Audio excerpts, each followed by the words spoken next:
2026 जब से शुरू हुआ है स्मार्टफोन प्राइसेस हाइक हो रहे थे, ये न्यूज तो थी ही। बट अभी न्यूज आ रही कि स्मार्टफोन इंडस्ट्री का सबसे बड़ा end of an era movement अभी होने वाला है और ये है वन प्लस के साथ में। अगर आप न्यूज आर्टिकल्स, र्यूमर्स या फिर लीक्स पे बिलीव करोगे तो ये चीज एकदम 100% सही है कि वन प्लस शायद अपने ऑपरेशन इंडिया जैसी कंट्रीज में कंप्लीटली शट डाउन करने वाला है। और वन प्लस वही ब्रांड है जिसने एक टाइम पे एप्पल और सैमसंग को इतना ज्यादा स्ट्रॉन्ग कंपटीशन दिया था कि वन प्लस के फोन को लोग फ्लैगशिप किलर के नाम से जानते थे और वन प्लस का स्लोगन था नेवर सेटल।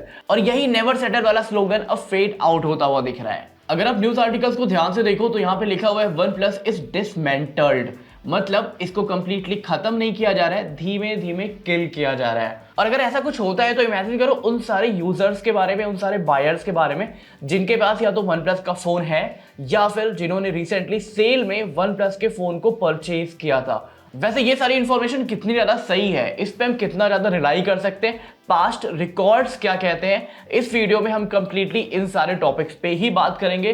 क्या अगर आपने वन प्लस का फोन लिया है तो वो फोन वेस्ट हो चुका है, उस पर कोई अपडेट नहीं आएगा। जितने भी अप्रॉक्स 4500 स्टोर्स अक्रॉस इंडिया है वो सारे क्लोज हो जाएंगे। वन प्लस अपने ऑपरेशंस को क्या सच में शट डाउन कर रहा है इंडिया जैसी कंट्रीज में? इन रूमर्स पे कितना बिलीव करना है कितना नहीं, ये तो हम एनालिसिस करने वाले हैं। सबसे पहले नंबर्स और ट्रैक रिकॉर्ड को देख लेते हैं, क्योंकि वन प्लस कल की आई भी कंपनी तो है नहीं कि इजीली फेल हो जाएगी और हम उसको बिलीव कर लेंगे कि हाँ वन प्लस बंद हो रहा है। पहली बात तो ये है कि हाँ इनके नंबर्स काफी ज्यादा ड्रॉप हुए हैं, अप्रॉक्स 20%। अगर आप ग्लोबल लेवल पे भी देखोगे तो एक टाइम पे जहां पे इनकी ग्लोबल शिपमेंट होती थी 17 मिलियन के आसपास, आज की डेट में ये रिड्यूस होकर के हो चुकी है 13 से 14 मिलियन के आसपास। तो हाँ नंबर डाउन हुए हैं बट उतने भी ज्यादा नहीं। ये तो थी ग्लोबल लेवल की बात। बट अगर आप इंडिया लेवल पे देखोगे ना तो वन प्लस का डेटा एक्चुअली काफी ज्यादा डरावना है। इसका मार्केट शेयर 32.6% डाउन जा चुका है और आज की डेट में इंडिया में इसका मार्केट शेयर 3.9% के आसपास बचा है खाली। और स्टार्टिंग में मैंने आपको एक नंबर दिया था 4500 स्टोर्स का। तो अगर ये 4500 स्टोर्स वन प्लस अपने क्लोज करता है इंडिया में, ये काफी ज्यादा बड़ा नंबर है जब आप स्टोर्स के पर्सपेक्टिव से बात करते हो।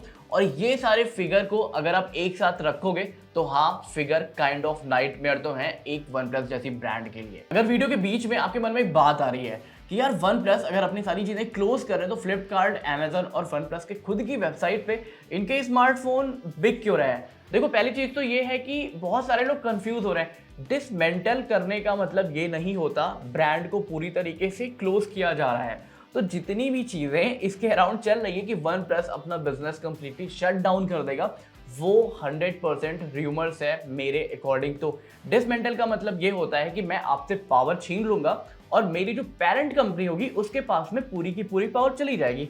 जैसे वन प्लस की जो पेरेंट कंपनी है वो ओप्पो है, तो वन प्लस अगर अपना बिजनेस कभी भी शट डाउन करता है तो ये कंप्लीटली शट डाउन नहीं होने वाला है, ये पूरा बिजनेस ट्रांसफर हो जाएगा ओप्पो के अंडर में। और ओप्पो के अंडर में बिजनेस ट्रांसफर होना भी कोई अच्छी बात नहीं है। रिसेंटली हमने रियलमी के साथ में देखा था क्या हुआ था। रियलमी एक टाइम पे ऐसी ब्रांड थी जो सस्ते में अच्छा फोन लॉन्च करती थी। आप सबको याद होगा रियलमी 6 लॉन्च हुआ था, उसमें 90 हर्ट्ज डिस्प्ले मिला था और उस समय रियलमी ने उस फोन का प्राइस केवल 14,500 के आसपास रखा हुआ था। सेल में रियलमी सेम फोन ऑफर करती थी 10,000 रुपए का, और सेम रियलमी कंपनी आज की डेट में 40,000 रुपए हमसे चार्ज कर रही है और हमें ऑफर कर रही है स्नैपड्रैगन 7 Gen 4। तो हाँ पेरेंट कंपनी जब बिजनेस मैनेज करती है तो पास्ट रिकॉर्ड के अकॉर्डिंग उतनी अच्छी हेल्थ नहीं रह जाती आपकी फेवरेट कंपनी की। तो आप ये कह सकते हो कि ओप्पो ने ये डिसाइड कर लिया है कि वन प्लस को एज एन इंडिपेंडेंट ब्रांड चलाना काफी ज्यादा महंगा पड़ रहा है, इसीलिए इनकी जो इंडिविजुअल R&D टीम है उसको खत्म किया जा सकता है। सॉफ्टवेयर एक्सपीरियंस वाली जो टीम होगी उसको मर्ज किया जा सकता है। और अगर रिपोर्ट की माने तो यूएस, यूरोप और इंडिया की लोकल टीम से डिसीजन मेकिंग पावर छीन करके सीधा चाइना हेडक्वार्टर को कंप्लीट पावर दे दी जाएगी। इस वजह से वन प्लस के साथ में ये जो भी चीजें हो रही है काफी ज्यादा अलार्मिंग है ऐसे यूजर्स के लिए जो ऑलरेडी वन प्लस का फोन यूज कर रहे हैं और उससे भी ज्यादा शायद सैड न्यूज उनके लिए है जिन्होंने फ्लिपकार्ट रिपब्लिक डे सेल में वन प्लस के फोन्स को बाय किया था। और इसका सबसे बड़ा ड्रॉबैक वन प्लस कम्युनिटी पे पड़ने वाला है। इमेजिन करो बैंगलोर गुड़गांव में बैठे हुए पूरी टीम अब ये डिसाइड नहीं कर पाएगी कि वन प्लस को इंडिया में किस तरीके से प्रमोट करना है। और अगर ऐसा होता है तो चाइना में बैठे हुए लोग ये डिसाइड करेंगे कि न्यूयॉर्क से लेकर के बैंगलोर तक फोन किस तरीके से सेल करना है, उसमें यूजर एक्सपीरियंस कैसा होना चाहिए। मतलब लोकल कम्युनिटी तो एकदम खत्म होने वाली है। और रिपोर्ट्स की माने तो मेरे लिए जो सबसे ज्यादा हार्ट ब्रेकिंग पार्ट था वो था वन प्लस के अपकमिंग फोन्स जैसे वन प्लस ओपन 2 का कैंसिल होना। वन प्लस ओपन जब आया था तो उस समय मुझे सबसे ज़्यादा स्टर्डी और ड्यूरेबल फ़ोन लगता था। उसका कैमरा अच्छा था, प्रोसेसर भी उसमें अच्छा था, प्लस उसका सॉफ्टवेयर एक्सपीरियंस भी अच्छा था। एंड आई वॉज वेटिंग कि वन प्लस ओपन 2 जब भी आएगा ये मार्केट किल कर देगा, बट अनफॉर्चुनेटली शायद अब ऐसा नहीं होने वाला है। इसके साथ ही अगर इकोनॉमिक टाइम्स के एक आर्टिकल को रीड करें तो उसमें रिटेलर कॉन्फ्लिक्ट वाली बात भी सामने आती है, जहां पे साउथ इंडियन रिटेलर्स ने वन प्लस के स्मार्टफोन बेचने से ही मना कर दिया था।